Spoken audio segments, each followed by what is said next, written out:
Big TV భక్తి సమాచారం WhatsApp ఛానల్లో జాయిన్ అవ్వండి. అన్ని విశేషాలు ఎప్పటికప్పుడు తెలుసుకోండి. స్వయంభూ సుబ్రహ్మణ్యేశ్వర స్వామి నమస్కారం. ఇది స్వయంభూ సుబ్రహ్మణ్యేశ్వర స్వామి వారి క్షేత్రం నడిపూడి. స్వామివారి యొక్క విశిష్టత స్థల పురాణం. స్వామివారు సుబ్రహ్మణ్యేశ్వర స్వామి వారి యొక్క జనానికి అరకాసుల రక్షణ సంహరించడం కోసం అరకాసుల రక్షణను సంహరించిన తర్వాత స్వామివారి యొక్క పాప ప్రక్షాళనను చేసుకోవడం కోసం అని చెప్పి నదీ స్నానాలు చేసుకుంటూ ఈ క్షేత్రానికి వచ్చి ఆ రోజు రాత్రి స్వామివారి ఇక్కడ నిద్ర చేసుకున్నారు. ఆ సమయంలో స్వామివారి యొక్క తత్వము చెమట బిందు భూమిలోకి వెళ్ళి శిలగా మారి స్వామికి ప్రత్యక్షంగా వెలిసిన ఈ క్షేత్రం మహామహిమాన్విత క్షేత్రం. అలా స్వామివారు ఇక్కడ వెలిసి ఉన్నారన్నమాట.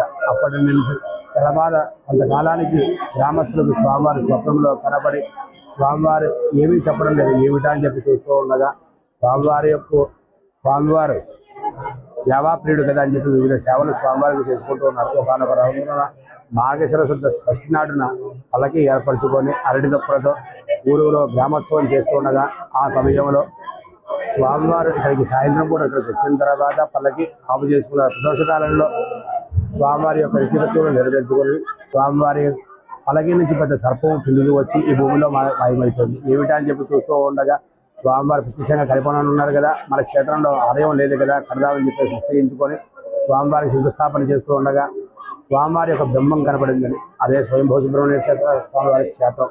ఏ రోజు ఇక్కడ మార్గశిర శుద్ధ షష్ఠి నాడున స్వామివారికి కనబడి ఉన్నారో అప్పటి నుంచి ఈ ఉత్సవాలు చేయడం ఆనవాయితీగా వచ్చిందనమాట. ప్రతి షష్ఠికి మార్గశిర శుద్ధ షష్ఠి నాడున స్వామివారి యొక్క కళ్యాణ మహోత్సవాలు జరుగుతాయి.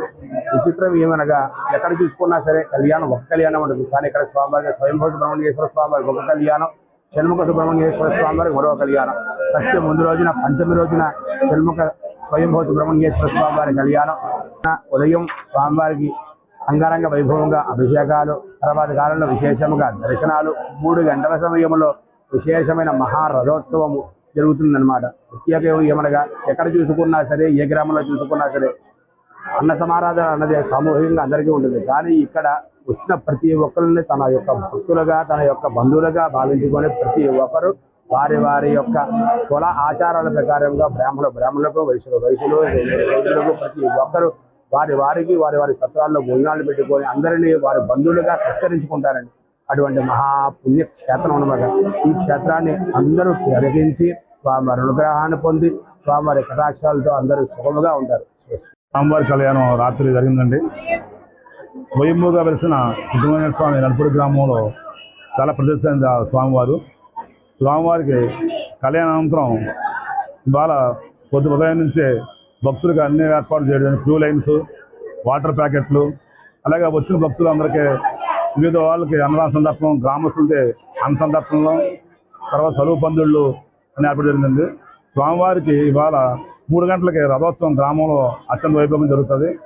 ఈ యొక్క స్వామివారి రథోత్సవానికి పోలీసు వారి సహకారం, పత్రికా విలేకరుల సహకారం, అందరి సహకారంతో ఈ స్వామివారి ఉత్సవాన్ని జయప్రదం చేయలేని ధర్మకర్తల సహకారం, గ్రామస్తుల సహకారం, మా అర్చక స్వాముల సహకారంతో ఈ ఉత్సవాన్ని అతివైభవంగా నిర్వహించడం జరుగుతుందండి.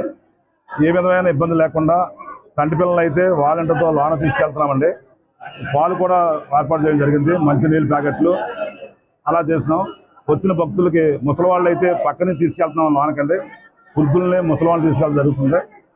ఏ విధమైన దర్శనంలో ఏ విధమైన లోపాలు లేకుండా జరుగుతుందండి. పెద్దగా జనం రారు, ఇంచుమించుగా ఒక 5,000 ఉంటారు. క్లూనైతే సాఫీగా జరుగుతుంది. రథోత్సవం 3 to 4 ఉంటుంది. రథోత్సవం అయితే మాకు హ్యాపీ అండి. మీ అందరికీ పత్రికా విలేకరుల వారికి, పోలీసు వారికి, వివిధ డిపార్ట్మెంట్ వారికి thanks. For more videos like this, subscribe Big TV channel.